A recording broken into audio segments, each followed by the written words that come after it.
Good morning, good afternoon, and good evening, ladies and gentlemen. Welcome in the Australia's Tabletop Wargaming Network. As per usual, I am Scotty D, and today I'm joined by Dalton. How are you going? G'day, I'm going well. It's great to be here. Yeah, great to have you on. And Dalton is the TO for the Risky Rollers Open tournament that is happening this weekend down in Bulleen in Victoria. It's going to be an awesome tournament. I'm traveling down to join their commentary team for the weekend, which is going to be great fun. And thank you so much for taking time out of your day to join us for a tournament preview, my friend. Absolutely. I've been putting a bunch of work in. We all have down here. We're really keen for it. I'm excited to have you down for it. It's the first time we're going to be running our own stream setup, and it's great to have you on board with all of your experience doing it. It's going to be awesome. Yeah, for sure. And I'm definitely keen to learn from you guys in terms of what you've got in terms of a setup as well, because I think we've vastly got two very different takes on how to handle things as well. It'll be interesting. We had a pretty how do you do setup for our test one last event. So interesting to see how that's evolved. Yes, should be good. So, if you haven't joined us for a tournament preview before, we do these live on Twitch on the ATWN, as well as post them up on YouTube after the live stream just before the event. So this will be up on YouTube in the next couple of days as well. And we've got live chat with us. So thanks for everyone that has joined us live in chat. I really appreciate you guys joining us today. So, start off with Dalton. Why don't you give us a bit of a brief introduction about yourself for those who don't know you? How long you've been in the hobby, what armies you play, what other things you do in the community and such as well. You'd think I'd have an answer prepared for this, given the number of times it gets asked. I'm Dalton. I am one of the co-runners of Risky Rollers. And at the moment, we create a bunch of battle reports, run a bunch of tournaments in the local scene, and we're involved in the competitive 40K scene at all levels across Australia. I've been in the hobby for about close to 11, 12 years at this stage. Every time I go, it's been like 10 years or something. It keeps climbing up. Yes. So I've been in the hobby for quite a while now. My main armies these days are Leagues of Votann and Necrons. It's been Necrons for many years, but I'm a huge Dwarf and Squat fan. So when they came back, I was all over it. Yep. I play them a bunch, as well as anything else I need to on stream. I've had some success with a few other armies as well. Competitively speaking, I tend to more so bend towards team events, and I'll travel more for those than anything else. And I'm a passionate believer that they're one of the best ways to experience the game. But also, I play and run a bunch of singles events as well, which are always great fun. Yeah, awesome. I want to just deviate for a second. How do you find jumping between your main factions of Votann and Necrons into playing other factions on stream? How do you find that transition? It really does depend on it's basically how much prep time you've got for it. 40K is a complicated game, but at the same time, a lot of the core mechanics are the same for every army, right? It doesn't really change. If you can really learn how to play and read the game itself and all the core bits and pieces there, what army and what profiles you're actually looking at are almost a bolt-on the side. So if, for the most part, it's actually pretty good. As long as I've got time to go over and just read a bunch of the rules and familiarize myself with what I'm actually going to be using, it's a pretty easy to jump between them. Yeah. When I say Leagues and Necrons are my main armies, it's more so that I play them more than anything else. If I go to a singles event, I'm going to take Leagues just because they're fun. Whether they're bad, whether they're good, that's what I'm going with because it's a bit of fun. Yeah. But then, teams events, for example, I'll take whatever I need to. So the most recent one would have been the one up in Newcastle, which I think you were there at that as well. Yes. Right before WTC this year. And I took Eldar up for that because that was what the team needed. Yeah. And then I get to run Leagues the next team event because they're actually good now, which is kind of cool. Yeah, they're sitting on a 55% win rate as of today from StatCheck. They got so much cheaper; it was unbelievable. I was looking at competitive lists that I was already running with them and doing pretty well into things like Custodies and things like that back when they were really good. And I just got 400 extra points of stuff to do whatever I liked with for no cost. And I'm like, all right, cool. I guess I'll take it. Yeah, for sure. That's always good fun. I know there's a couple of Votan players in New South Wales that have made some comments when the balanced data slate dropped about Votan. It was like, oh, maybe this is a bit too much, but also, we'll see how it plays. Yeah, it's interesting. 55% win rate isn't as oppressive as it could have been. I'm glad. I'm glad about that. I don't want it to be the next Eldar. I want it to sit down there in a good mid-range win rate and be decent enough. Yeah. But yeah, they've got access to a lot of stuff now. It's not very good stuff, but they've got a lot of it. Yeah. So numbers can make up for things quite easily. I mean, orcs show that very easily. That they do, yeah. Cool. So we mentioned Risky Rollers a bit. Do you want to give us a bit of a brief intro about who the Risky Rollers are, what you guys are all about, what you guys do in the community, because you mentioned events as well, and, what you guys are doing? Yeah, so Risky Rollers, we're a community events and content creation business. We live stream every week on a Thursday night 40K games. You can check out over on our YouTube channel at riskyrollers.tv. And then we run a bunch of events down here in Victoria, not just 40K either. We've got a pretty decent following for Blood Bowl events, which is my own personal sort of pet project. I really enjoy Blood Bowl. I'm keen to see that happening. Mm-hmm. And then we run a bunch of Warhammer 40K events. This year alone, we've run something like 13, 14 so far. This year was wild for us. We sort of came out the gate going, let's put as many things on as possible. Let's learn as much as we can about the event business as possible, because none of us have prior experience in it. Yeah. So it's very much just like, let's just do everything, learn as much as we can, and sort of really get a head start on the whole thing, which has been absolutely amazing to do. I've gotten to see so many different people and experience so many different things. It's been fantastic. But yeah, so we run a bunch of events. Obviously, the Open, which is coming up soon. We spoke before our previous GT, which was Calling the Banners. Power Behind the Throne. Power Behind the Throne. Sorry, yes, you're correct. That was previous GT. So we spoke before that one as well on the ATWN. So you can go check out that video if you're up on YouTube watching this a bit later. And yeah, we're passionate about a couple of things. We're passionate about just bringing 40K to a wider audience, making it more accessible, and sort of going, the divide between casual and competitive play doesn't really need to exist. It's a very easy transition, and we're all about making that pathway from just casual play to competitive play, people that want it, to be as seamless as possible. Yeah. We want to make it accessible, get people involved, get people enjoying the game, and also, like, we're very passionate about making sure that that's not all the game's about. If you just want to, play casual narrative stuff, use all the legend stuff, do all that, that's fantastic. There's so many different ways to enjoy it, and we want to make sure it's as accessible. We want to make sure as many of those ways are as accessible to as many people as possible. Yeah.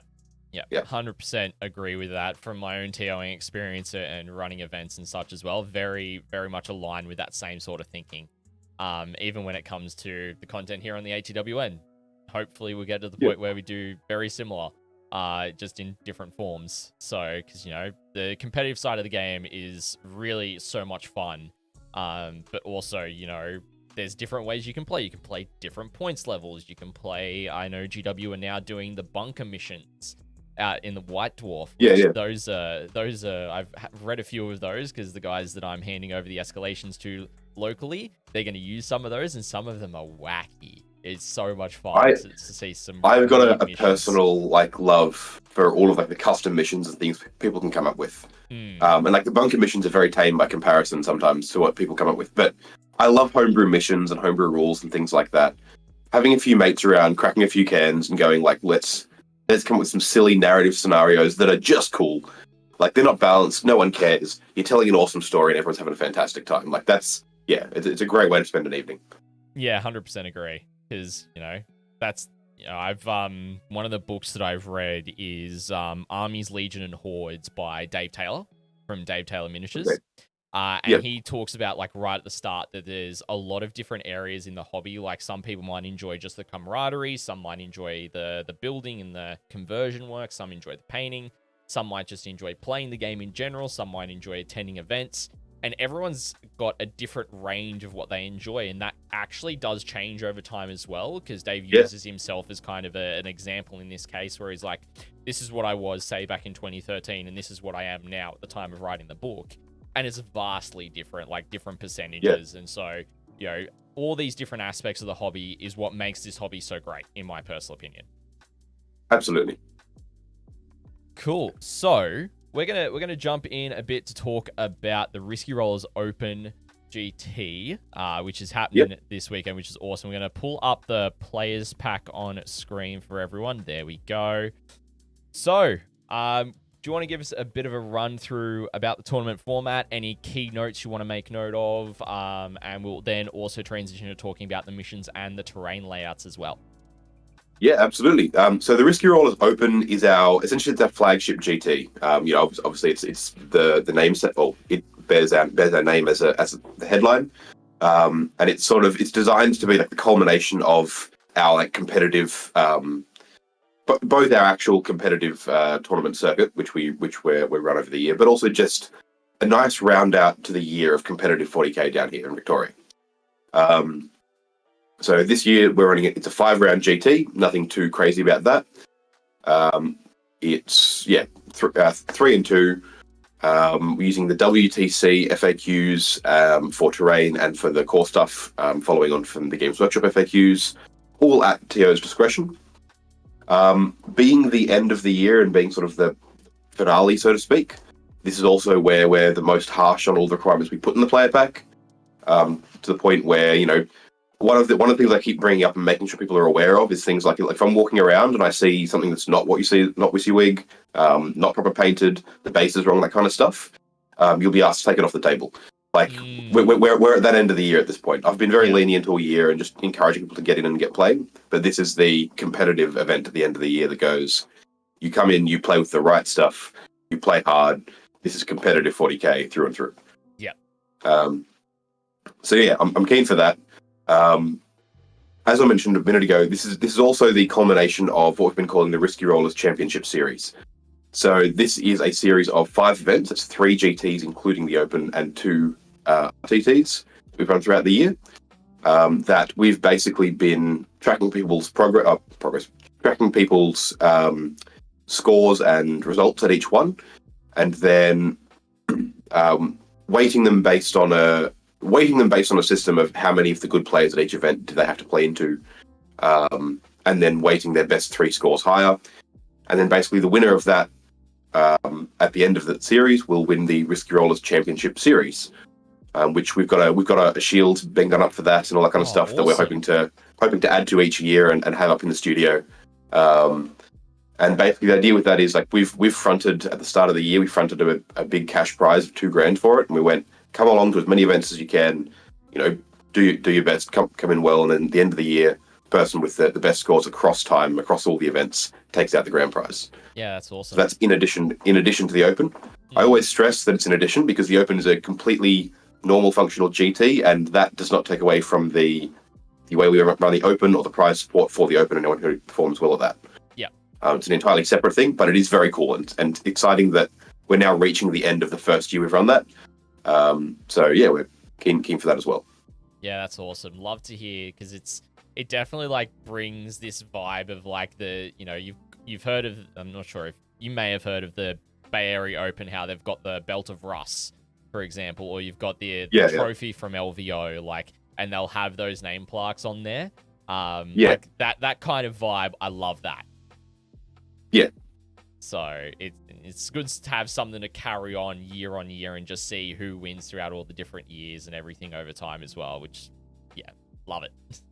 Yeah, no, that's really cool. It's gonna end up hanging in the studio, so you'll be able to see it like on camera, on stream, and be like, yeah, that's the thing there that everyone wants to have their name on. Yeah. Cool. So we'll also mention that you've got prize support from the General Games in Melbourne, as well as the Gaming Arena, which is Josh Diffie as well. He's helping out with some prize support for the event as well, you were saying before stream? Yeah, so General Games Australia sponsor Risky Rollers, and as part of that, their branch at General Games Melbourne often provides prize support for our events. So they'll be providing prize support again for this one. So podium places, etc., will be receiving prizes in the form of credit for the stores there, which is usable at any of their branches in Frankston, Malvern, Chermside Park, or it can be organised to be done online as well. So that's all going to be organised there. We also have a bunch of store credit coming from the Gaming Arena, which is the brand new gaming and miniature space opening up in Coburg very soon. We were hoping they'd be open in time to actually run the event there, so everyone gets to experience it. Unfortunately, that wasn't able to be done, but that's still going to be a really cool event space and a really cool gaming store. So you'll have a bunch of credit coming from there being spread out as well as I believe several gaming mats have been donated for us to prize out and give away at the event as well. Yeah, awesome. So that's going to be pretty cool. Yeah. It's always good to have local stores on board to help support with prize support and get their name out there as well. It's something that I've experienced here in Canberra with our own local store. It's been really great to have them have events being held at consistently and supporting other events in the community. So it's awesome to hear that other stores more commonly are able to do that and willing to do that than not, from my personal experience. Cool. So the one other thing I will mention that I don't think we actually mentioned at the start, the event's going to be multi-streamed, hopefully on both the Risky Rollers YouTube channel and here on the Australia's Tabletop Wargaming Network here on Twitch. So we're going to be hitting two of the biggest platforms for 40K at the same time. Yep. I'm really excited for this. This is going to be the first event we've had live streamed that's actually gone out live. Anyone who attended our previous RTT noticed we had a setup for it in the corner where we were trialing things.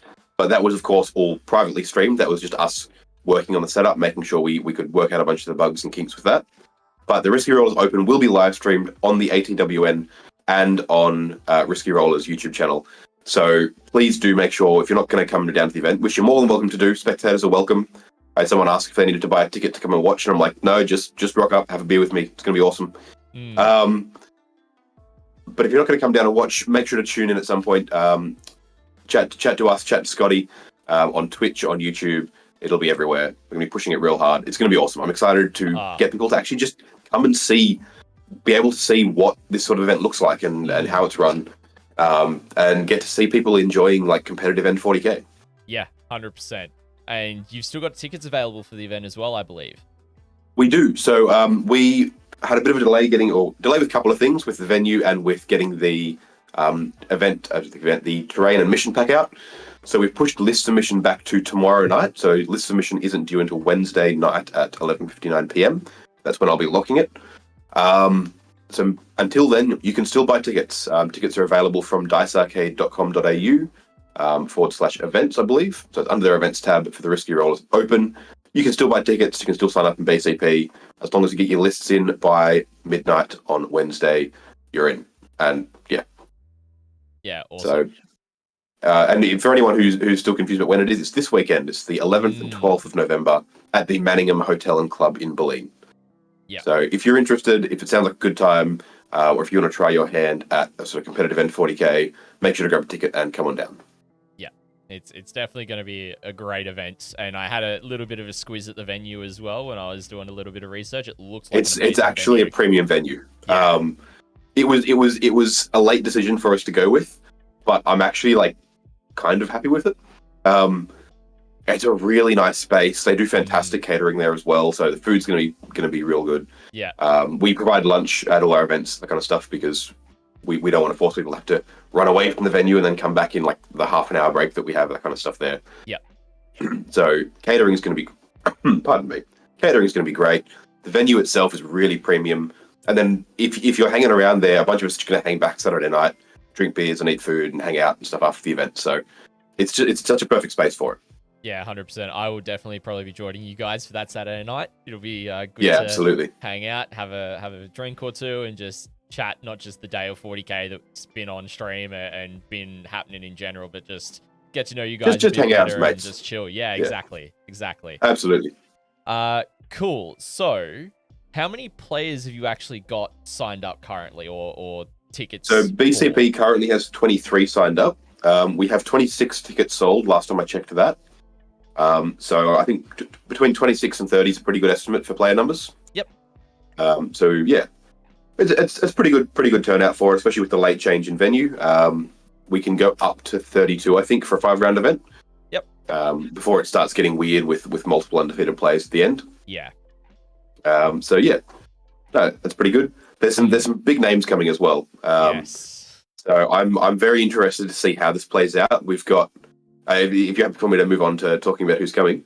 Yeah, go for it. Yeah, we've got the current front runner in the Risky Rollers Championship Series, Dylan Cowan, who's been absolutely smashing it out of the park this year. Yes. With competitive 40k. He's obviously coming to this one.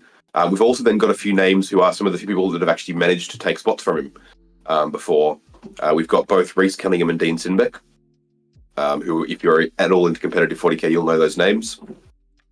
But so you got Reese Cunningham, who won our didn't win. He came second at our previous GT, the Calling the Banners, right behind Boyd Morrill, which was a really great win for him. He came second at that one, and has beaten Dylan on several occasions at several of our events, as well as Dean Sinbeck, captain of the Victorian team for Australian New Zealand Team Championship, and captain of the Australian team this year, or for the next year of World Team Championships, coming along. So those are definitely a few names to watch out for. And there's also a few others who have been just like hanging around the edges, just sort of like really up in their game recently. I think you listed a few earlier, and I can remember looking very quickly here. I'm looking at people like we've got Ben Kubra. Yep. Another one I want to mention, Lachlan Morrison. Yep. You got Terence Drew, and then I think there's another one you mentioned earlier. I want to point out Alex Franz as well, who is a local boy down here who's been doing phenomenally well at a bunch of our events, really like edging into those top places. And just a bunch of names that I'm really excited to see come down and play and go hard, because they're all really good. And they've all been making like massive efforts to get better, and it's been awesome to watch them sort of come up and just climb higher at every event. Yeah, for sure. So yeah, I did a little bit of digging yesterday with the players that were in. Obviously, Dean Sinbeck would be among this list as well. But the players that I've got on this list that we've mentioned are all in the top 100 of the South Pacific ITC rankings. So Ben Coburg is 45th in South Pacific, and he has played this season. We're going to do a little bit of speculation now. We'll get into the missions and terrain after this as well. So as we mentioned before, list sub isn't until Wednesday night, and this comes out Thursday morning, I think you said on YouTube. Yes, yeah. Yep. So if you want to watch this back on Thursday morning and see how accurate these predictions were, you're welcome to. Yes. But so if you're watching this on Thursday, this is before list submission and before those are revealed. So we are speculating here. We don't actually have these in front of us. Yes. So I've pulled the factions that they've played this entire season for the 2023 season. I'm going to use these as a little bit of speculation to inform what they might be running. So for Ben, he's run Chaos Space Marines, Chaos Knights, and Tyranids. Interestingly enough, if we, going back to our friends over at StatCheck, Chaos Space Marines are actually overperforming a little bit at the moment in the 57% for win rate. With Chaos Knights also, they're actually kind of in the middle at 52. And then Tyranids with the new Tyranny Codex are actually at 47. But they have got their Codex. So what faction do you think you'd go with, Dalton?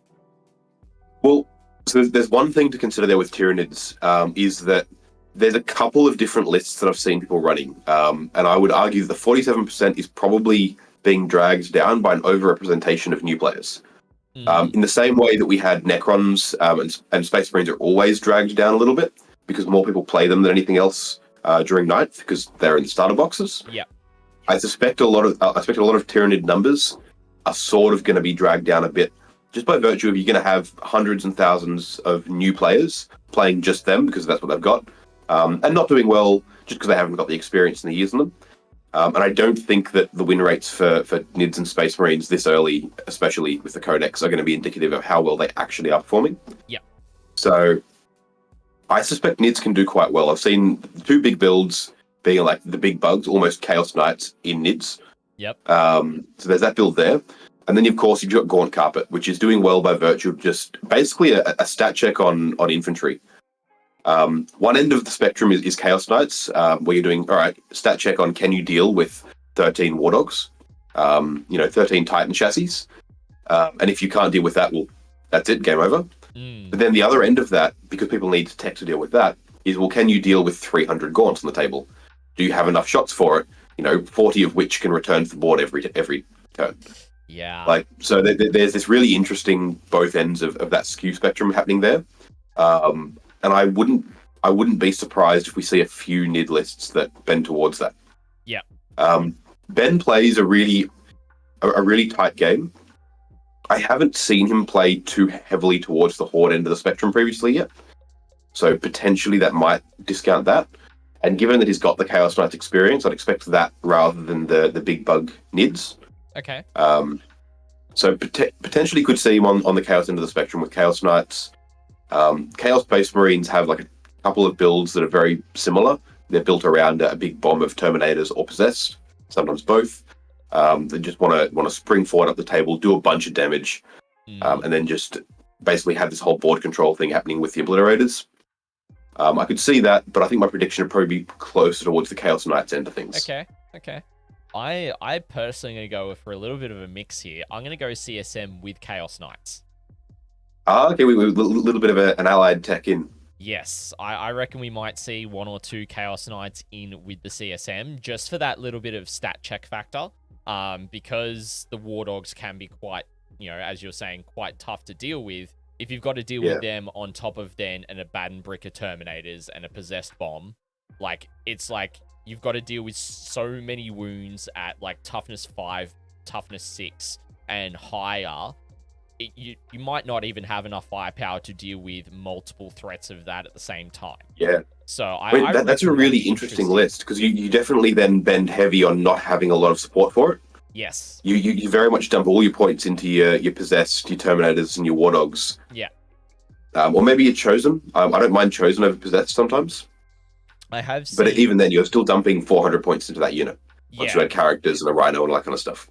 Well, I have been seeing some CSM players in New South Wales run like small 5-man units of Chosen and using them as kind of like either screening pieces or objective scoring. So that could be also another way, rather than taking 55-point cultists for something that's a bit more durable, can actually do stuff in the game as well. Like if they get into combat. Yeah. It's I think they're good against the incidental out-of-line of sight firepower.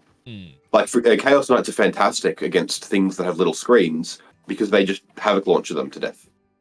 Because Chaos Knights have indirect Havoc launchers, unlike the rest of Chaos. So they just go, cool, well, you've got your cultists hiding behind there on the objective. How about they're all dead now? I don't need to see them, it's fine. So having Chosen back there that make you go, I need to dedicate some firepower to moving them is actually, definitely an option. It's interesting they jump straight to that rather than just 5-man Chaos Space Marine units. Yeah, I think it's more for the close combat, because they can take, accursed weapons, whereas the standard legionaries can't. They're just stuck with, chainswords. So it gives them a little bit more versatility in that unit option. Yeah.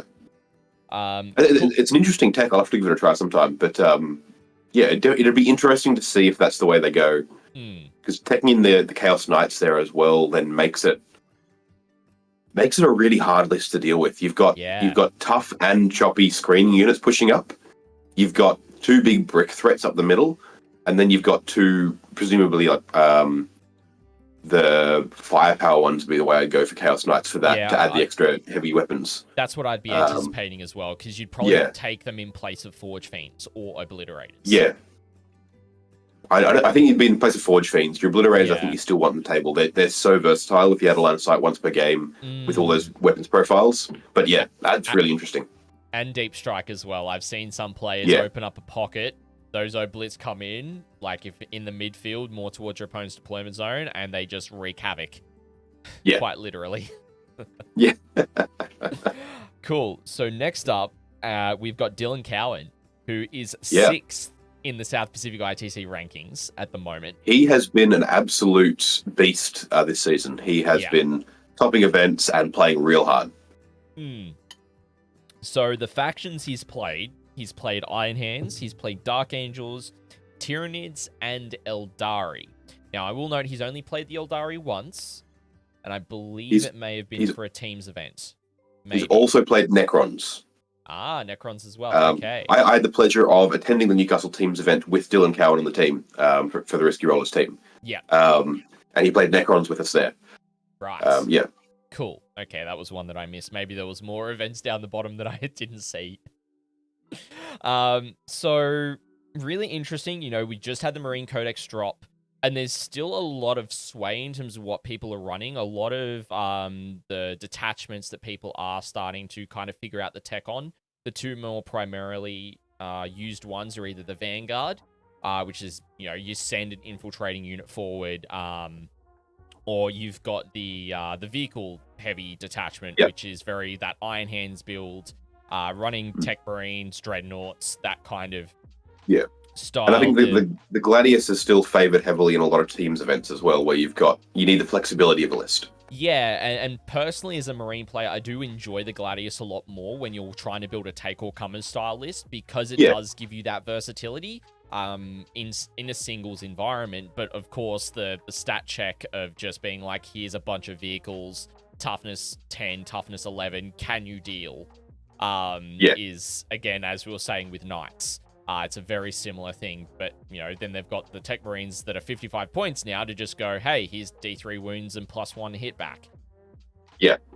Which is insane. I think I wouldn't be surprised, personally, for my prediction for Dylan, I wouldn't be surprised if I see him on Dark Angels with Vanguard, using the Vanguard detachment. Potentially, yeah. So Dylan's a very flexible player. He'll jump between lists very easily, and he'll pick up a new army and a new list very fast.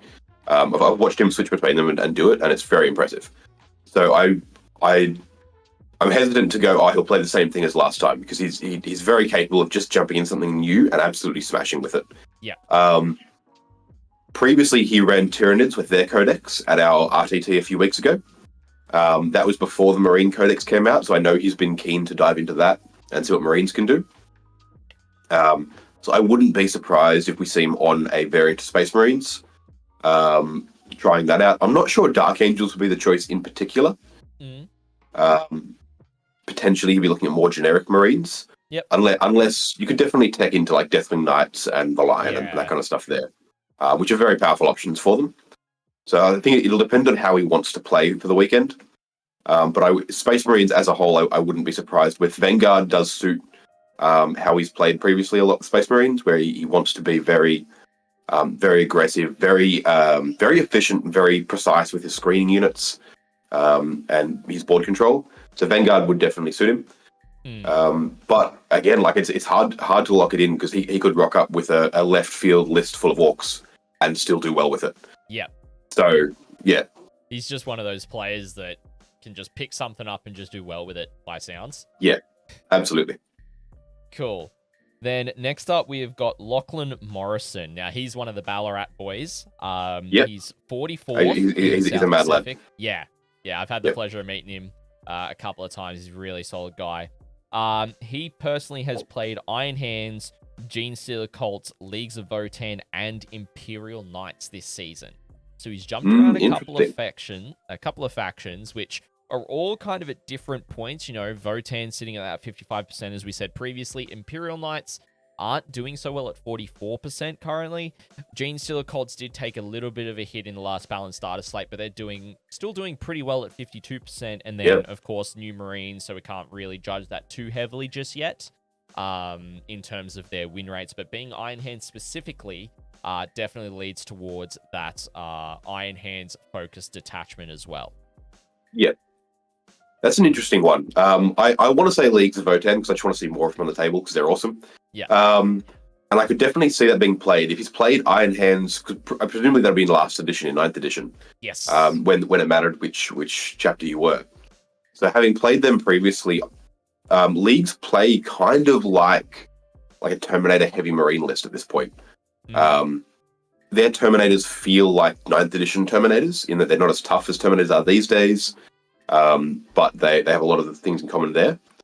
And then they just have a ridiculous amount of damage output, much like Iron Hands did back in 9th. Yeah. With you're just getting all the shots and trying to add reliability wherever you can. It's a very unreliable shooting army. So I'd be interested to see that come up. And I could definitely I'd almost pick the Iron Hands as leading more towards that than to New Space Marines, because New Space Marines do feel very different. Yeah. But then, he'll have access to all the Space Marine stuff. He's played that before. They're definitely very strong. Imperial Knights are an interesting one at the moment. One of our guys, Lawrence, is a phenomenal Imperial Knights player. So we're quite in tune with what's going on there, and they're in an interesting spot. I think the reason they're sitting lower compared to Chaos Knights, because you sort of look at them and go, well, they've got all the same profiles and all the same things, just with better army rules. But I think the difference there is that Chaos Knights have more options for their War Dogs. They can actually customize them and go, cool, here's one that is all shooty, and then they can dedicate different roles to different knights. Yeah. Whereas for Imperial Knights, you're stuck. You've only got two profiles. You've got three or four profiles. You've got the two Forge World versions and the two plastic versions, and they're fixed. They can only have these weapons. You have to mix between shooty and choppy. You can't just go, here's a shooty knight, here's a choppy knight.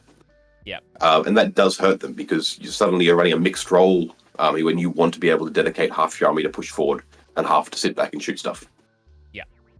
It's also that Imperial Knights also copped that hit with the balanced data slate with their bondsman abilities only being able to go onto the armigers and not on the Questoris Knights now as well. Yeah. So it was even You go. So I was going to say, even that's not too big of a deal. Like the Chaos Knights have their army rule ability that basically just never comes up. So I'd almost go, the army rule itself doesn't really matter for Knights. If anything, the only real times that the army rule ever matters for Knights just makes their opponent feel bad, as opposed to actually winning them the game. It's like, cool, I've got an army that you just can't deal with. Oh, and on top of that, here's a bit of a buff for them. Why not? I think it's more so the profiles themselves that are keeping them down, because the Chaos Knights have an army rule that is basically irrelevant, and yet they're still doing really well. I think it's just the fact they can customize their profiles and make them actually fulfill certain roles in their army. Yeah, I definitely can see that for sure. That that ability to be flexible in terms of what you give staff over just fixed roles can be quite important. Yeah. Like as a Marine player, I'm finding that a lot at the moment as well. Enjoying that versatility more than the fixed roles. It's getting rarer and rarer in 40k these days to be able to have that kind of flexibility. So wherever it's available, it's actually quite powerful. Yeah. So in terms of the faction pick, I'm going to go a little left field here. I wouldn't be surprised if we see him jump on GSC.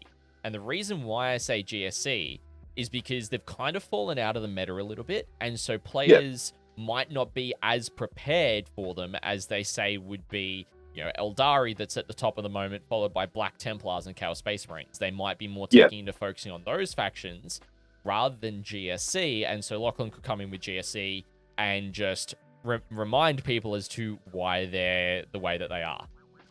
I'd definitely love to see that, although I think potentially functionally they're going to end up operating on the table in a similar way to things like Necrons and Leagues, where they're trying to be everywhere with a mixture of reliable and unreliable damage. So potentially, I think it's a really good pick is to go, oh, it's pretty left field, no one's running GSC, let's do that. But with the nerfs to the way they operate and the way they keep returning to the table, I actually think mechanically they work out to be very similar to Leagues or to Necrons, and people are going to be taking to face both of those. Yeah. So I think it's an interesting pick, and I can see the line of thought. But I can also then see if he does go that, it's a good chance that he just gets stomped by people who are actually just tech to deal with it. Yeah, fair. Very fair. Yeah. But it'd definitely be interesting, and I'd definitely be keen to see a couple of GSC players rock up and go hard. Yeah, for sure. Cool. So next up, we've got Reese Cunningham, who is currently 15th in the South Pacific. This season, he has played and won an event with Drukhari. That's an important note there. He's played with Asher Militarum, Tau, Orcs, and Adeptus Sororitas. He might have played with one or two other factions as well, but he's got a long list of factions he's played with. Yep. Yeah, so Reese is a fantastic player. And it's very similar to Dylan Cowan in that he'll switch between lists very easily. He plays the game itself very well. It's in fact both of these players we've mentioned were on the Australian-New Zealand team. The Victorian team for the Australian-New Zealand Team Championship last year, and have been around that. A lot of the I guess training and development and stuff we do there, which is actually a bit of a wider part of the Victorian community as a whole, and something that we're passionate about, like expanding and bringing more and more people into. We don't want it to be a closed sort of cliquey group. It's supposed to be a field where we get as many people involved as possible. Yeah. But then when you get to the top end of that, the people that are going to get selected for the team and go on and play that kind of thing are ones that can play the game really well and are really flexible with their army choice. And that's what you're starting to see here. Is that people who are really, really good at the game are less dependent on a specific army being good at a time, so they can jump between them. So Reese has done really well. He came second as well with a very similar Drakari list to the one you mentioned at our previous GT. I think he only lost to Boyd Morrill, the eventual winner of that GT. Yeah. And it was a very close game too. I remember the game was very tight. But I wouldn't be surprised to see Drakari. Reese likes to sort of run left field armies and just make them work. So Drakari or Orcs, something I could definitely see him picking back up for it. Yep. And I think if he did, it's definitely a list to watch out for, because it's gonna work and perform in a way that you're not going to expect. And you'll play a game and then turn 3, you'll look at the board and go, oh, actually, I've just lost. Like, it's all over. Yeah. I again, very similar to what you've been saying. Like, he's got a good faction spread, and having that experience across multiple factions this early on in an edition as well is important. Even just having historical knowledge of how the army functions can help you pick up an army in the new edition very quickly. So I'm actually going to go even further left field, and I think Tau. And the reason why I think Tau is there's some builds coming out of Tau that aren't just the crisis bombs. There's some that are relying heavily on ghost kills, and that they might have one crisis suit bomb, maybe with Farsight, maybe with just a Cold Star commander. Maybe it's leaning more towards the Riptide and Storm Surge route. So there's definitely some more variety coming into Tau, especially after their points drops that they copped in the Battle Starter slate. So that's where I'm thinking they might go, because Tau are actually sitting at 52% currently as well. They're doing decently. They're not, up the 53, 54, 55, but they're still above 50%, which is still really solid after those points changes, from going from being down in the 40s to now being up in the positive 50s as well. Yeah, definitely. I mean, I don't think we've talked too much about Tau so far on the stream today, but yeah, they're doing really well at the moment. One of our other guys that we're close with, Edward Askey, who I also suspect is going to be at this event, and just hasn't set up in BCP yet. We probably should have double checked to mention, because he's also one of the top contenders there. Yeah. But he's been playing a lot with Tau recently and experimenting with different builds and things. And you're absolutely right. One of the builds at the moment is the Ghost Keels, the Vespid, the Piranhas, and then you can run the Crisis Bomb, but you can also just run anything else that'll deal damage. It's that you're no longer reliant on the Crisis Bomb for your movement and your board control. It actually comes from all your small screening units that you're pushing around and just just making sure you've got stuff where you need it to. And it's a really, really interesting game to watch play out.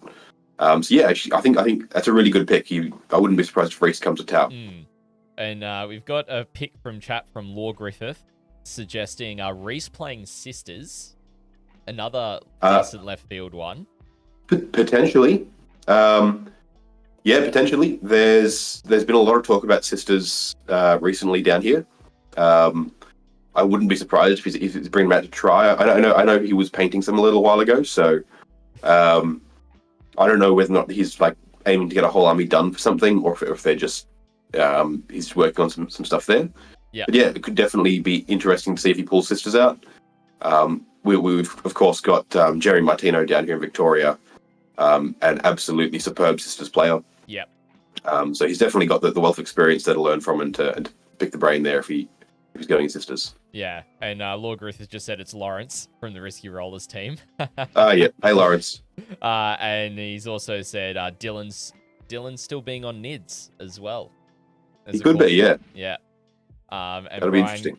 Brian Kale saying Dylan on NIDS as well. So couple of throw-ins from chat, which is awesome. I love seeing chat engagement on things like this. It's awesome to see you guys throwing out your opinions as well.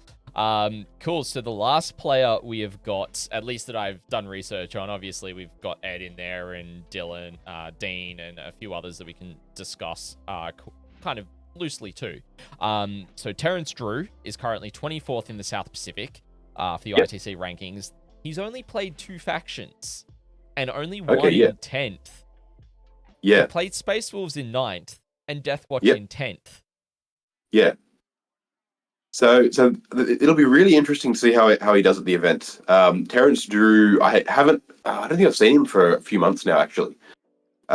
Since I think one of our events earlier in the year. But yeah, he's very, very focused, sticks to Space Marines. Played Space Wolves last edition, and did relatively well with them. Deathwatch are an interesting pick. I really liked it. I've liked Deathwatch this whole edition for Space Marines. In fact, I think we had a chat about it on the last stream as well. Yeah. I like the flexibility. On paper, I look at their army list and their index and go, wow, you can just build whatever you want with this. I have yet to really dive into what you can do with the codex, because I'm not sure how they interact yet, because I know you're pulling profiles from different places and mixing them together. Yeah. With their kill teams. But Deathwatch are an interesting one, and I think if you can pull out all of the right little combos and versatilities in a unit, you can have every unit in your army do whatever you need it to do whenever you need to do it. Yep. Which can be really powerful, or it can just mean your whole army does nothing at all. So I think that's where the finesse comes through, is making sure you can do what you need to do everywhere, but you can do enough of it to make it count. Yeah. I've done a little bit of research into the Deathwatch stuff just a couple of weeks after we'd spoken last about that from the Power Behind the Throne preview. Deathwatch builds are very much seeing a resurgence of just the veterans. They're just seeing 10-man bricks of veterans. They might be running 4 heavy thunder hammers, 4 frag cannons. They might be in a drop pod. They might not. They might have the Beacon Angelus attached to the unit. And just deep striking in and just being like, cool, I'm within that 12 and absolutely annihilating with the frag cannons. Then being like, oh, you come into combat, I've got the heavy thunder hammers. Yeah. They're such a good, solid Marine body unit. When you're drop podding them in, you're drop podding in Devastators and then Heavy Assault Marines. Yeah. Like, in the same squad with 2 ablative wounds, 4 ablative wounds, 2 bodies. It's like, cool. I drop in, I do all the damage I need to. I take your Overwatch because I've got wounds to take it on. Do all the damage I need to. And then I charge something else and then mess them up too, because I've got the Thunderhammers in there. And Marines in general aren't slouches in combat. They just throw out a bunch of attacks. I know in Heresy veterans can all just take chainswords as well. Can they do that for Deathwatch? You can give more chainswords? Yeah, even the heavy frag cannon guys. So even... I don't think so, because they normally come with a Deathwatch bolt gun and a long vigil close combat weapon. You have to swap both out. Gotcha. So they've got the generic close combat weapon. Yeah. But you're getting the extra attacks. So I'm assuming they've got AP on the fancy combat weapons. And you're just throwing. You're getting a Devastator and Assault Squad in one squad. Sure, you're paying a bit more for it, but you're getting all these ablative wounds for whichever version of it you need to work. Yeah. So yeah. Yeah, they're definitely very versatile. The kill teams, in terms of profiles, I think the only one that's really affected by the new codex, with being a mix of older profiles and newer profiles, is the Firstborn style one that's got the Terminators in it. Because the Deathwatch have got their own bike variant, as well as their own Terminator profile, but I'm not sure if that's superseded by the codex. I think it's a bit of a... I imagine they remain as their own versions of the profiles, if they have unique profiles for them. Yeah, so... it'll be the kill teams where... I think the big ones will be, I think, the Primaris kill teams, where you've just got like a couple of numbers have changed in a couple of the profiles. Because one of the things I don't think we were seeing before the codex was Deathwatch running a lot of kill teams. I think you're right. It was a lot of the veterans. And it's one of the reasons I haven't tried them yet. It's because I haven't had the time to really work it out. But I feel like the kill teams are almost amazing, but not quite there, because they're so like jack of all trades units. Yeah. But I do still at some point want to work with it, and I'd love to see Terrence just like bring something really unique and interesting and do well with it. Yeah, it'd be something that if he does pretty well, or even like in the first few rounds, seeing it on stream as well. I would love to sit down and see how he goes with the Deathwatch for sure. Yeah, absolutely. Cool. Then briefly, we know Dean Simbeck is playing. I can't remember his ranking off the top of my head, but he's got a myriad of chaos stuff he can play. He can play World Eaters that are actually doing reasonably well at the moment as well. They're really surprising people in the meta.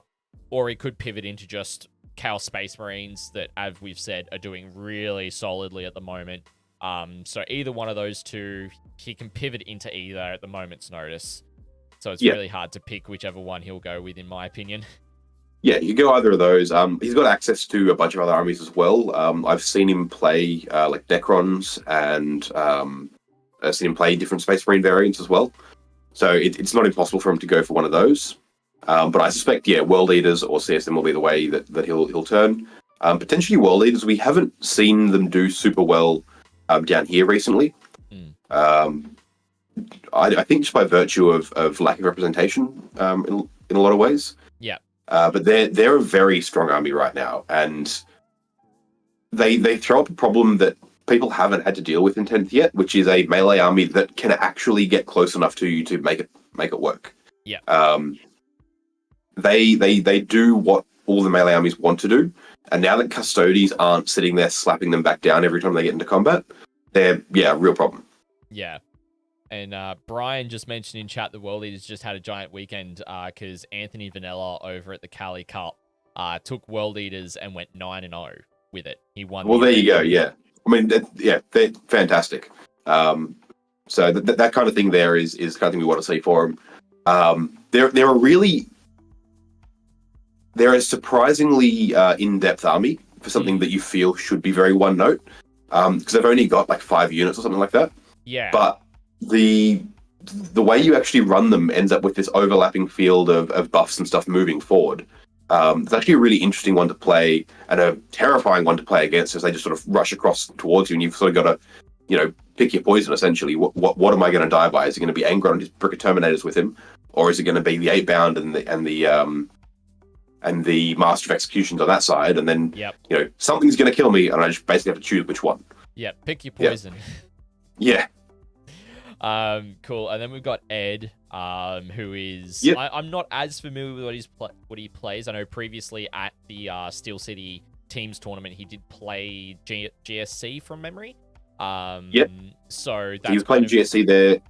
GSC and Tau are the two that he runs as like his main armies. But again, being like so close with us and helping us out and being on production and on the channel so much, he's got a really good array of experience with things. I definitely wouldn't be surprised to see him flex into something else. He can play Sisters very well. Yeah. He can play Tau and GSC. He can play a bunch of Marine armies very well. He's got a gorgeous Ultramarines army that I don't see him play enough. Because it's really cool. But he can flex into Space Marines really well. He's done Knights in the past, so I don't see him flexing that way. But he could if he wanted to. So it'll be interesting to see what he decides to bring, because he very much enjoys like trying out new builds and like just having that flex into something so that he can sort of really test out a list and an idea and a concept, and he really enjoys it, and he's very good at it. So, for sure. We're keen to see how that plays out. Yeah, awesome. So the one thing that we have left to discuss is the missions and the terrain layouts as well. So I'm going to pull them up. So now you mentioned a minute ago we have Lawrence down in chat. Yes, we do. So I want to give a huge shout out to Lawrence. He's put in loads and loads of legwork getting this terrain and mission pack done up. So most of this stuff comes straight from him, where he'll sit there and he'll build these terrain layouts and adjust things, take all the measurements, that kind of stuff, and really organize this to work in a fantastic way. You'll notice as well, like this is the best looking terrain pack we've ever had done up. It's very clear. There's measurements for every piece. I think the most feedback I had for him when he was doing this was just like, make sure there's a measurement on this on this corner, on this thing here, so we know everything goes. Yeah. And I just want to give a huge shout out to him. We ran this terrain at our last event. Took a bunch of feedback from it as well, but people were generally really happy with how clear it was, how well presented it was. And I'm excited to see this whole event run like this. So, Lawrence, man, you've done a fantastic job. Huge shout out there. Yeah, I've just put up one of the first round mission terrain map, and you can see that it's got all the measurements to all the different corners you need to make sure that the terrain is exactly where it's meant to be. Yeah. And everything as well. So, awesome work, Lawrence. Love to see it. It's very professional, which is what personally I love professionalism, and when you put time and effort to make something look as good as it possibly can be and make it as, perfect as you can, without like going down the route of perfectionism.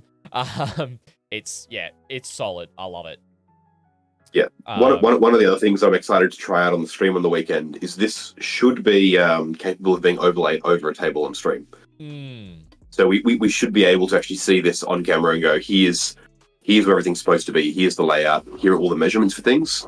So we can actually like very clearly see the whole thing from a presenter standpoint. So yeah, I'm excited. Yeah, that'll be cool. I love doing that, even just in general with the general terrain overlays, because I've got that set up for the ATWN side with just the deployment cards. So it's actually, it's really handy to have when people can't necessarily see dice when people are putting up deployment lines and such. Yeah. So the first round, we've got Crucible of Battle deployment with the Vital Ground mission. Now, you can't have hidden supplies with this one. I found this out two events within a week of each other. I had this mission with hidden supplies on it, and it was illegal. And I'm like, oh, great, here we go. Yep. So this is the one where you remove the center objective. In each command phase, you score 2 for holding your own, 5 for each objective marker in No Man's Land, and 6 if you hold your opponent's objective during the 2nd, 3rd, and 4th battle round. 5th battle round, of course, if you're going first, you score in your command phase. Going second, you score at the bottom of the turn. And then you've got Targets of Opportunity as the mission rule. So it's an additional secondary if you're running tactical, or if you're running fixed, you take out all of the fixed secondaries that you haven't taken, and then you shuffle the tactical deck and you get one of those cards as well every turn. Yeah. So that's a spicy one. Yeah. Targets Opportunity is one of my favorite mission rule cards, because it just adds so much more to the game what you're trying to do. It's also one of the ones that I like on day one, especially like round 1 and 2 is when I'd play it. I don't want to put it on people. I could see it coming out round 5. Yep. But it's not something I'd want to put on people like round 3 at the end of day 1, or round 4 at the start of day 2, or round definitely wouldn't want to see it on round 5 or 6 if it was an 8-round event. Yeah. Because you don't want people to be having to deal with that much extra stuff at the end of the day for that. But round 1, I really like it, because it pushes for a high scoring game. On a mission like Vital Ground, where you're encouraged to really take the whole board and be everywhere, it works quite well for it. And it means that round 1, you're going to get a bunch of high scoring games, and it's going to keep everyone up there in standings. Yeah. It keeps everyone engaged and doesn't immediately go, cool, well, here's someone's been dumpstered, and they're just out from the get-go. Yeah. It also mitigates a bad draw. So say, for example, if you would normally have a game where you draw 2 and you draw 2 terrible secondaries, you've got that opportunity on that 3rd card to get something that you can at least score on. Yes. So it still means you're in the game, even if you do get 2 terrible secondaries for a turn, and you don't want to burn that command point to immediately redraw one. I think I do like that aspect of it for round 1. I think it's a really good inclusion for round 1. So with the terrain, I know Lawrence has put at the page 5 of the pack, and I'll bring it up now. For the terrain index. So the blue that we'll see on screen is the 3-story ruins without windows. The purple is 3-story ruins with windows, and then the yellow is the 2-story ruins. Yep. And then blue, the kind of aqua is the containers. So if we go back up to in fact, if you will indulge me for a moment, I shouldn't grab one of these terrain sets from over here. I've got them just out of reach. Oh yes. Let's have a look and see what they're going to be looking like. Alrighty.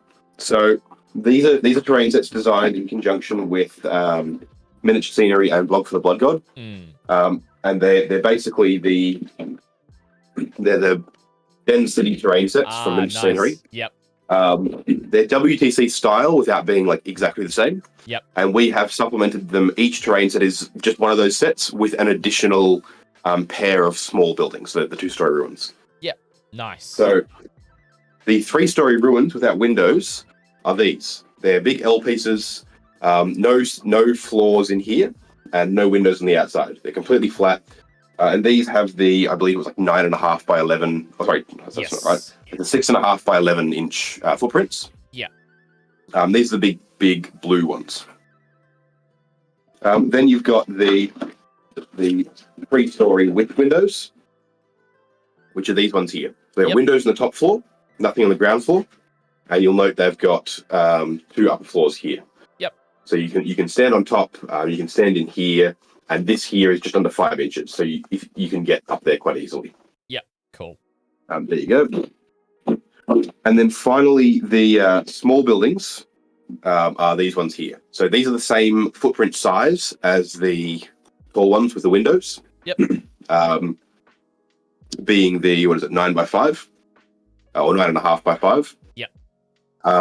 And these are no windows anywhere in the building, but much shorter. And there's a floor up here you can get to. I think this is only about 4.5 inches up. It's a bit easy to get to, but it's all treated as being 5 inches high for purposes of obscuring and for plunging fire and that kind of stuff there. Yeah, cool.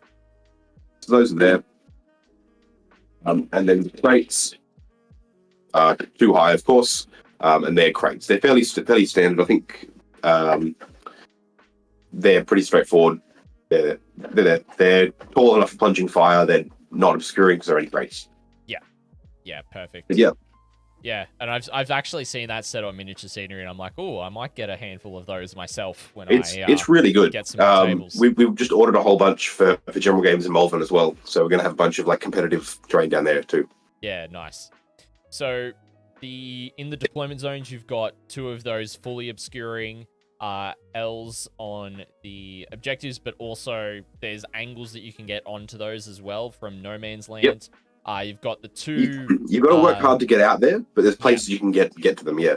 Yeah. You've got the 2 3 stories with those windows at the top, kind of offset either side of the center objective, and then on each of the other no man's land objectives, you've got 2 of those smaller L's. Then in each deployment zone, you've still got 2 smaller of those L's and 2 sets of the crates. And then just on the edge of your deployment, for both players on the middle of the board, you've got a crate on either side as well, so you can hide units there as well. Very similar thing. We've discussed that previously, and I've spoken with Alex the Greek. He's got a very similar design thinking when setting up terrain layouts as doing that as well. Yeah, I actually one of the things I enjoyed the most at our previous event was these crates Lawrence has added on the sides, where they butt up right to the edge of the map and actually force you to come into the middle to come back out again. Yeah. And it just stops that whole, I'm going to come down and sit in the back corner and just clear this whole line along the side of the field. You've got this big line of sight blocking thing in the middle. You can't access your opponent's deployment zone from anywhere in yours. Yeah. You have to come forward to do it. And they at least force you to come into the center. If you're not using a fast unit that can go all the way around them in one go, you've got to at least present once before you can get back to the other side. And I like the decision making they put there. And then, you mentioned there is a few lines into your deployment zone, but you've got to be all the way on the other side of the board for that to happen. Like you've got to really leg it to get there, but you can do it. And we like to make sure there's ways that, if you're willing to take the risk and put units forward and do that, there is payoff for it. Yeah, awesome. So, I like that, Mac. Something that I'm big on is no fire lanes from deployment zone to deployment zone, and there's very minimal for that unless you set up in a really niche angle and you're exposing yourself as well. So, definitely. So I think there's a couple of points here where if both of you front line something out in front of all the terrain in your deployment zone, I think you can shoot each other from there. Yeah. But it's pretty clear where those are, and so if you're going to do that, best of luck to you. That's on you. We've provided you the opportunity to hide on stage. Yes. Yeah. Exactly. All right. Cool. So round 2, we've got Search and Destroy with Sights and Power. So this is the one where if you've got a character on an objective, the site's empowered. If you just control an objective marker, you get 3 victory points for it. If you have a character on it, you get an additional 3 points. And you get a max of, I think it's 15, up to 15 victory points per turn for this one. Again, that's turn 2, 3, 4. 5 is still the normal stipulations. If you go first, command phase second, you go end of turn. And then Chilling Rain. So no mission rule with this one, with 5 objectives for Search and Destroy. So I think giving the focus on having characters on objectives and making sure that you've got enough characters to actually play with for this mission to max out on points is actually a really important one for round 2. So this is a really interesting one. This is one that I think is interesting because of the terrain layout for it. Yeah. So the characters, I almost think of that as the mission rule for this. Is you go, cool, you got chilling reigns. There's nothing happening there, but then they're saying we'll get characters on objectives. That's where the interesting bits are going to come from. Yeah. So you've got that, and then your secondary sort of dictate how that goes. The terrain layout for this one is one that I actually quite like, and I think will add more interesting stuff to it. You'll notice in the 2 corner objectives in No Man's Land, there are these little like kill box areas. Yeah. Where you've got an L ruin hiding half an objective, and you've got a crate stopping you from just seeing straight behind there. Yeah. And I believe as well from looking at that, I need to do the exact measurements, but I think you probably can't just walk knights through there either. Yeah. So you got to come around it. And same's going to go for like land raiders and things like that. Yeah. Although you can definitely get close enough that you can see right into that L ruin. Like it's not going to be, it's not impossible for you to see in there, but it means that you can fairly easily string it onto that objective and stage in that little corner in the side. And your opponent's really going to have to commit to come and digging you out. Yeah. So I'm really interested to see how that plays out, and I'm hoping that it'll sort of encourage a bit of that that play where you're going to have to really commit to trying to move your opponent off an objective, and then see how well both of you can sort of vie to do that from the other one over the course of the game. Yeah, something that I'm, obviously we've got it up on screen for everyone as well. So you've got the 3-story full line of sight blocking covering the majority of your home objective. You've got the 2 with the windows offset on the center objective. You've got 1 L-shaped kind of going from the middle of the table horizontally into No Man's Land. And then you've got, as you've said, 1 on each of the No Man's Land objectives. Then you've got the 2 crates, and this is the point I love. I love having those 2 sets of crates on that right-hand or left-hand deployment edge to stop that immediate, like, kind of, okay, cool, I've got a unit of 3 bikes, I'm just going to zip straight there. You've got to navigate around that unless, if you've got the fly keyword, well, you've got to spend movement to get up and back down as well. So you're likely having to advance that unit as well to get them into safety. A lot of people aren't happy with the way flyers changed this edition, and I get it because it's much harder to use now. But I do like the way it presents movement as still mattering. Yes. You can't just ignore stuff anymore. You've got to spend movement. Thematically, it makes sense. I'm on board. You've got to move the distance you would have to fly over something. But then also it means that you can do stuff like this, where you've got to.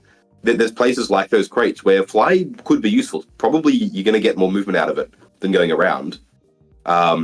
But it forces you to make the decision. One of the things Lawrence has done really well in this and the last terrain pack is making movement matter in the missions. Yeah. And he's done a fantastic job of doing things like that, where you've got to make decisions about how you're just moving to get around. Yeah. It's not just about line of sight; it's also about just positioning and how you're actually going to access different parts of the board. It also brings into play alternate deployment strategies. So things that come to mind immediately is like using strategic reserves, or if you've got a unit like, say, the Space Marine Scouts, where you can keep them hidden in your deployment zone. They're not within 6 inches of an enemy unit. You pick them up at the end of your opponent's turn, and you place them back down during your reinforcement step using strat reserve rules. And then it's like, cool, they're down there. Turn 2, turn 3, move them, advance them onto the objective in that ruin. Done. It's really a straightforward method of using alternative deployment rules to get onto that objective. But then also doing that with characters for this mission does make that a bit more difficult and makes it more advantageous if you're able to get a deep striking character with a jump pack, or, if you're Beacon Angela Sing in, or whatever else you can do, or even using a Hexmark Destroyer, for example, to go in and do that exact same thing. Two birds with one stone. Yeah. No, it's an interesting mission. I'm really keen to see how it plays out. The center objective is very open in this one too. You'll notice that there's no direct line of sight blocking onto it. No true line of sight blocking. So there's a couple of spots you could probably hide while being on it, but you're not going to have much OC if you are. Yeah. So there's definitely the option of committing to the center, but you're exposing yourself very heavily if you do so. Yeah. And I do think we'll see some armies that are going to want to do that. Things that have big stat checks, big bricks of Terminators. Things that knights might go, rather than trying to dig out their opponent from the corners, just drop half their army in the center and go, cool, can you shift me off this, yes or no? Yeah. Which then leads to a really interesting gameplay where their opponent might be able to ignore it and go for the sides and really try and play around it. Yeah. And I think it's also important for the play of knights that half of the objectives in No Man's Land are covered in ruins and half aren't. So Yes. even without being able to get behind there, they're still actually able to physically get onto the objective and hold that and contest that objective. Yeah. As I mentioned before, like Lawrence, who's the one that does this, is a huge Imperial Knights player. So he's definitely very aware of making sure they play well. But one of the things that I really appreciate about him as well is that he's also capable of going like, yes, they are a skew army, and one of the things they should get punished on is movement and terrain, because that's not what they're supposed to do. Like that's not what they're there for. So they're going to struggle with that kind of stuff. So I like the way that he makes all the maps and things accessible, but challenging for them. It's really interesting to see that come out, and he does a fantastic job of it. Yeah, for sure. Alrighty, so round number 3, we've got Hammer and Anvil deployment. Your traditional take and hold, so score 1, score 2, score 3, for 5 points apiece. And then hidden supplies. This one adds in another objective marker on the battlefield. It does. Now, do you guys have a corner? Because each corner is actually within a deployment zone. So how have you guys decided to rule where that one is being placed?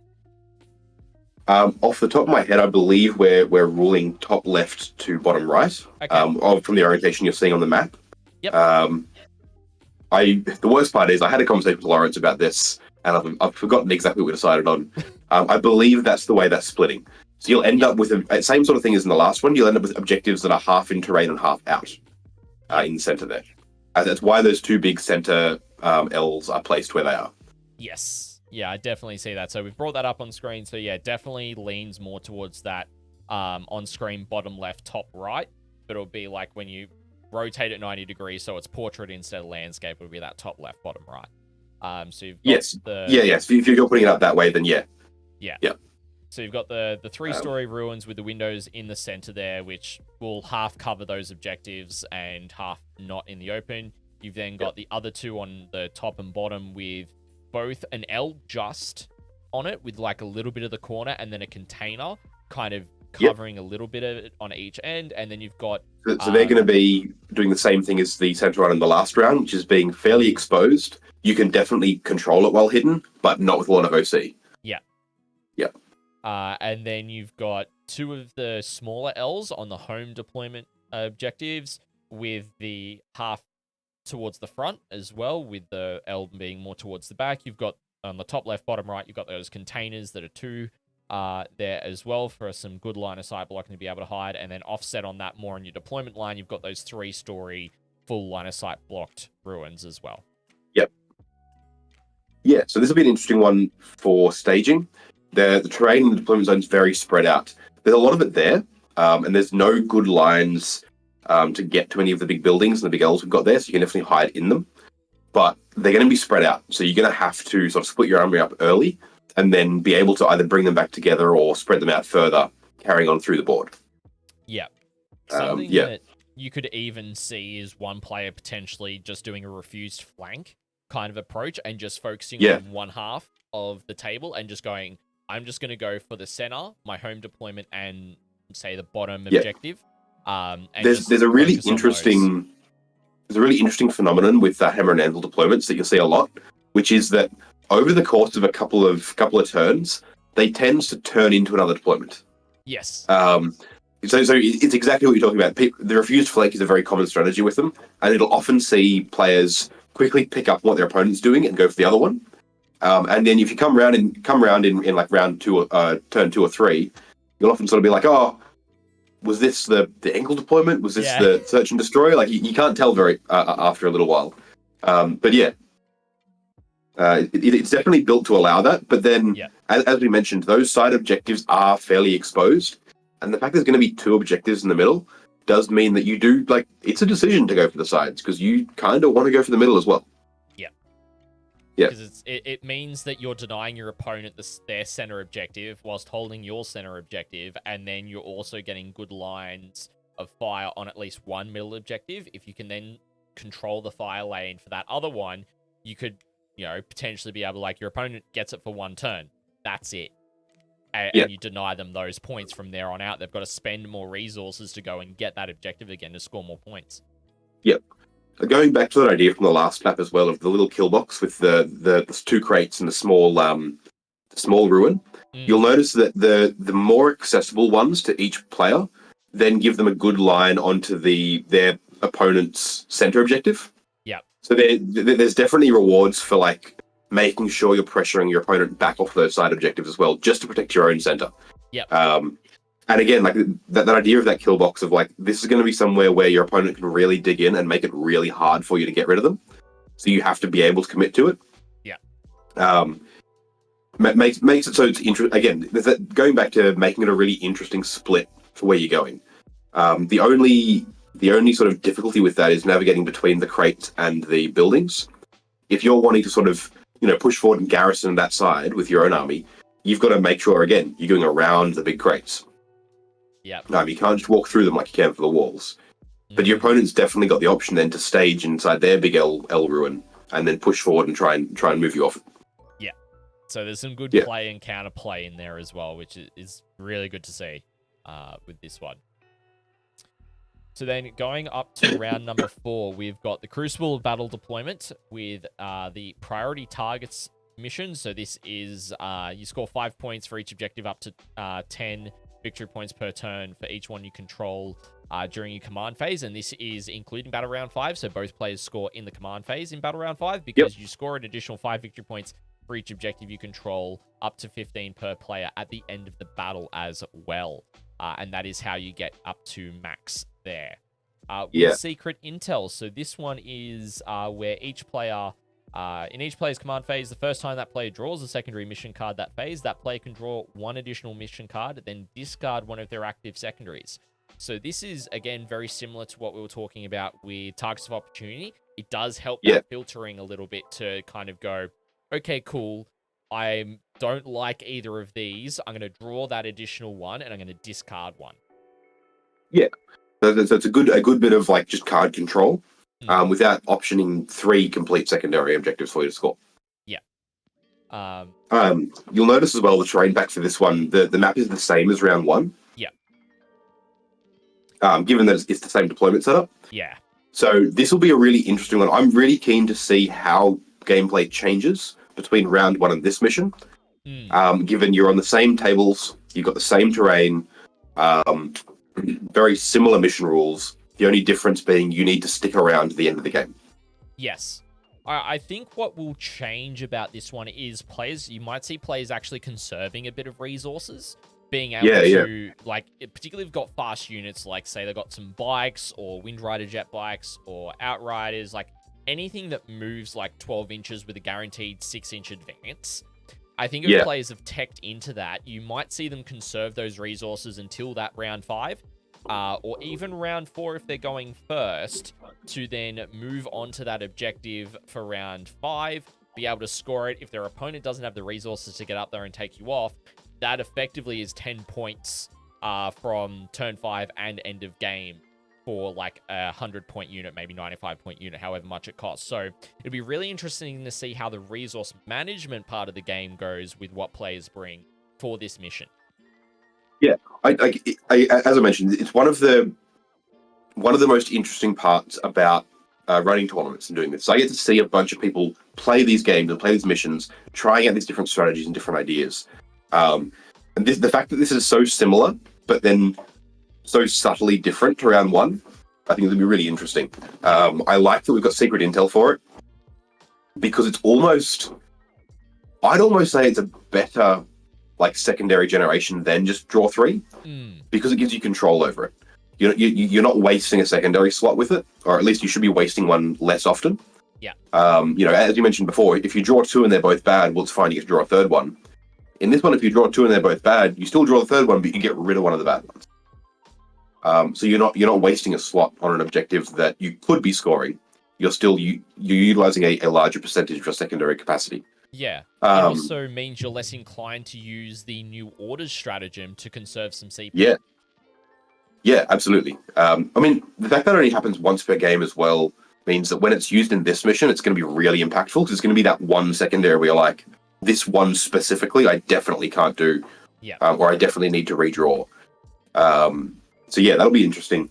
And then priority targets means you've got to really be thinking ahead with what your army's doing.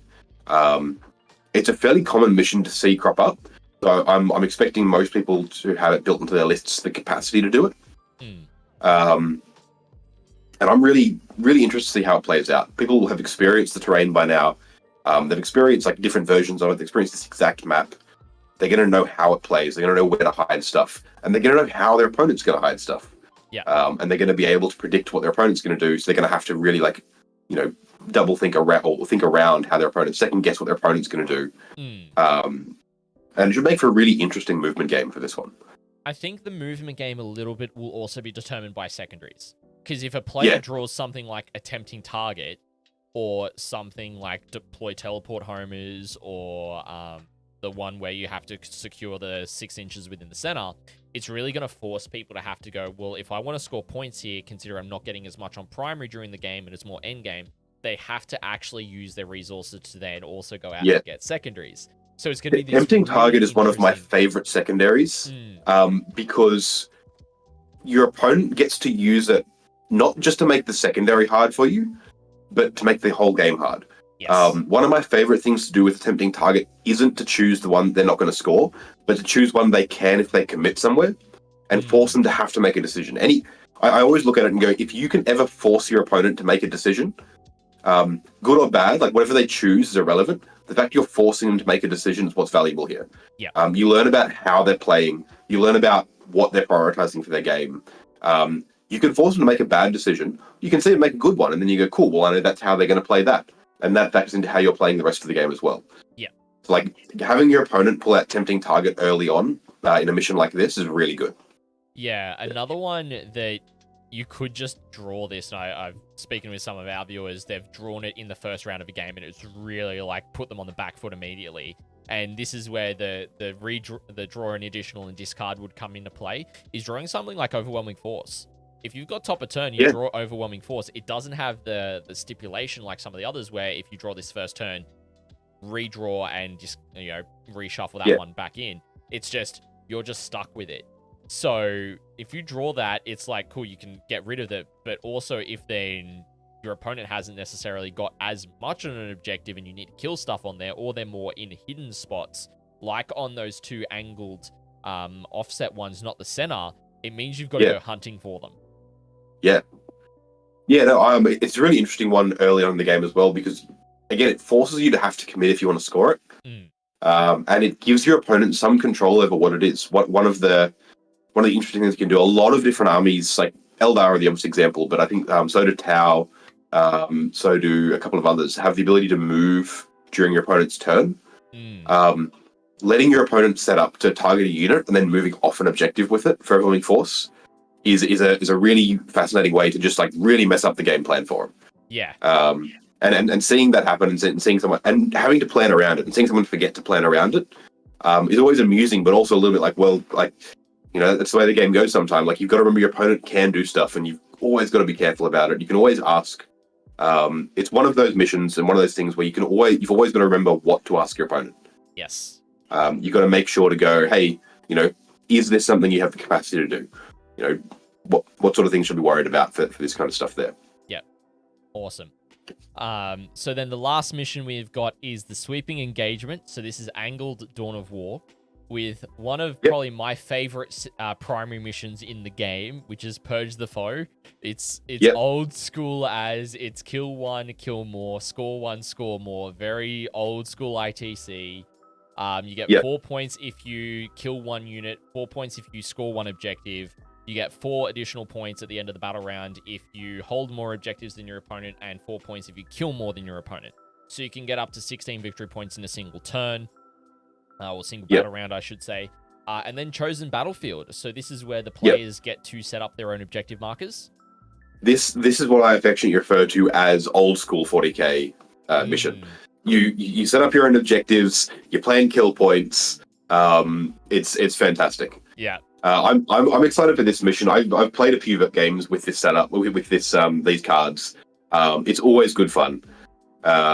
Sweeping engagement, marginally more interesting than Dawn of War, which is why we didn't do Dawn of War for the deployment. But yeah, this is old school 40k with in a 10th edition context. Yeah. Yeah. So looking at the deployment map, obviously the objectives are going to change with where they are. So just briefly touching on them, you've got the 3-story line of sight blocked deep in the deployment zone. Then you got the 3-story with the windows on the line. Yep. The top left, bottom right, nearing the smaller part of the triangle. Then on the other end, you've got the crates that are in no man's land, so you can't really deploy on them, but you can deploy behind them on the line. You've then got the 4 L-shaped, 2 lengthwise facing each other there in the center, with 2 crates offset around those, and then in the top and the bottom kind of sections in no man's land, you've got the big facing of the L's facing towards the middle of the board as well, kind of giving you that staging element there as well.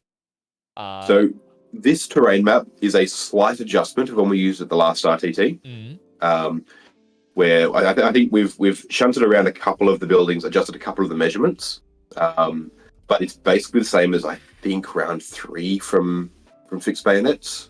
Okay. Yeah, I think it was round 3. On the objectives that are here, this works really well because it presents 4 of the objectives that are easily accessible, and the one in the center is very blocked off. Yeah. But I really like it for Chosen Battlefield, where you can place your own objectives, because it presents you with options.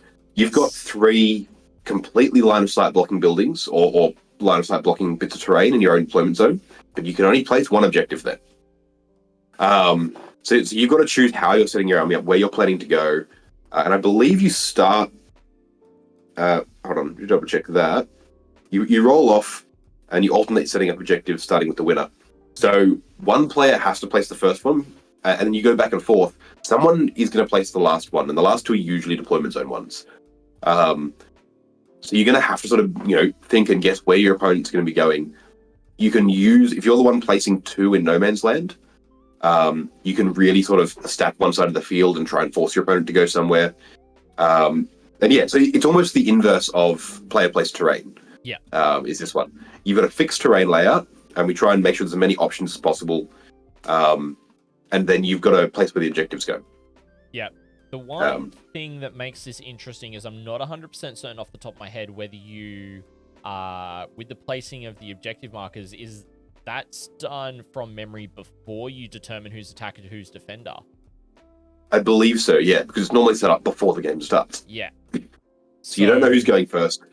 And I'd need to check. I'm not sure if you know which side you're deploying on yet either. Yeah, I don't think you do. So you've got to set it up and then basically go, if you set up one side to be really advantageous, hope that you get to choose that.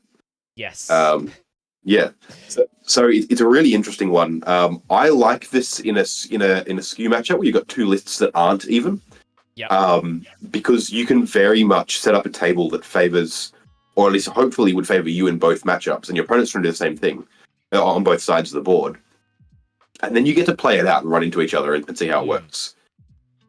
You'll notice as well, the center of this board, plenty of line of sight blocking, but it's all very low line of sight blocking. Yes. These are all the small ruins in the middle here. Yeah, the 2 stories. So, exactly, yeah.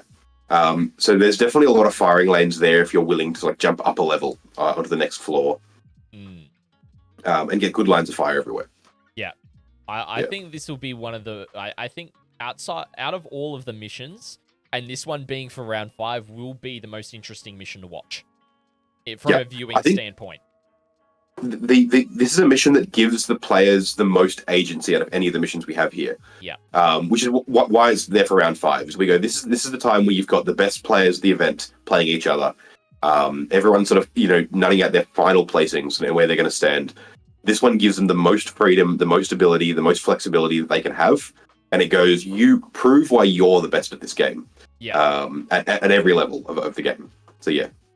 Yeah, for sure. So. It's all of these missions, love them. Absolutely love them. All right. Once again, shout out to Lawrence, who I think's down in the chat. You've done a Yeah. phenomenal job with the mission pack, mate. It looks fantastic. Yeah. Yeah, I'm keen to work with it over the weekend. Yeah, for sure, for sure. Shout out to Iron Sharp, who just followed as well, and Ray in chat. Great to have you guys joining us as well. But yeah, that is going to bring us to the end of the tournament preview for the Risky Rollers Open. Now, as we mentioned earlier in the stream, it is going to be multi-streamed on both the Risky Rollers YouTube channel and the ATWN Twitch channel, hopefully. We can get that all sorted and working in some way, shape, or form for the coverage on the weekend. I'm really excited to be coming down for it. Hang out with you guys and see how you guys run events as well. It's going to be an awesome weekend. I can't wait. Yeah, it's going to be great. So do you have any shout-outs you'd like to throw out? Any plugs before we wrap up for today? Yeah, look, first thing first, for the event itself, tickets are still available. You can go to dicearcade.com.au under their events tab. You can grab tickets for the Risky Rollers Open. It's 2 days, 5 rounds, all the standard stuff there. Combination of competitive 40K in Victoria for the year. It's going to be sweet. It's the Manningham Hotel and Club up in Bulleen. Phenomenal venue. They do fantastic food there. Fantastic venue. Plenty of parking space and that kind of stuff. It'd be great to have you there. Tickets are available until list submission, which is Wednesday night at midnight. That's tomorrow night. Yep. Make sure to grab a ticket, come down there. If you want to come along and have a look and just watch, you're welcome to. Spectators are encouraged. Doesn't cost anything. Just come along, hang out. It's going to be awesome. Yep. Otherwise, check out Risky Rollers on YouTube. That's youtube.com/Risky Rollers or riskyrollers.tv on Google. That'll redirect you straight there. Make sure you are subbed to Scotty on Twitch to catch it on the weekend, or to us on YouTube to watch it there live streamed. Yeah, it's going to be awesome. I can't wait. Yeah, it's going to be great fun. I've plugged in the Facebook page for your events that you've got set up there, of course, as well, and the YouTube channel. Yeah, we run loads of events. The Risky Rollers events Facebook page, which Scotty's just plugged in there, is the place to be. Just follow the page. You'll see all of our events coming up, and all the updates for them. We make sure we post them there first, and get everything there. We've got one event after this for the year, the Risky Rollers Annual, which is our big charity event at the end of the year. I think the way I've got it set up in the Discord is it's the annual charity convention, because we run all of the games there. 40K, Horus Heresy, Age of Sigmar, Blood Bowl, Kill Team, hopefully Legions Imperialis if that comes out in time. It's going to be an awesome day, all done for charity for the Smith family, turning our love for toy soldiers into something that actually helps people out. Yeah, that's awesome. So, yeah, make sure to check that one out as well. Yeah, for sure. But yeah, ladies and gentlemen, I want to thank everyone for joining us. And Dalton, thank you so much for taking time out of your week to jump on and have a chat. It's been a pleasure. Thanks for having me, mate. Always good to chat. No worries at all. And ladies and gentlemen, if you haven't caught the entirety of the tournament preview here, it will be up on YouTube as well. I want to thank everyone who is also watching it on YouTube as well. Really appreciate the support over there as well. Make sure to check out the Risky Rollers over on YouTube as well. And ladies and gentlemen, I'm Scotty D, signing off here on the ATWN, and we'll catch you over the weekend. See you soon. Yeah.